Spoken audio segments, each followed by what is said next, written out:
क्या आप जानते हैं दुनिया का सबसे छोटा सा आइलैंड आर्टिफिशियल इंटेलिजेंस से करोड़ों रुपए कमा रहा है, वो भी बिना रोबोट बनाए, सिर्फ नाम बेचकर। कैरेबियन में एक छोटा सा आइलैंड है, एंगुएला।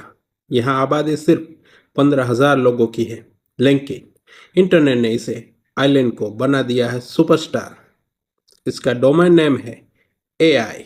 और जैसे जैसे आर्टिफिशियल इंटेलिजेंस की दुनिया बूम पर गई, हर स्टार्टअप, हर बड़ी कंपनी को चाहिए था डॉट एआई डोमेन।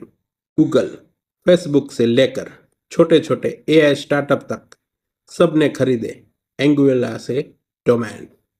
आज हालत यह है कि सिर्फ डोमेन बेचकर ये छोटा सा आइलैंड हर साल करोड़ों रुपये, करोड़ों डॉलर कमा लेता है।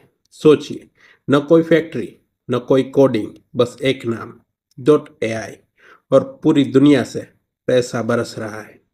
दोस्तों, यह है असली डिजिटल गोल्ड माइन।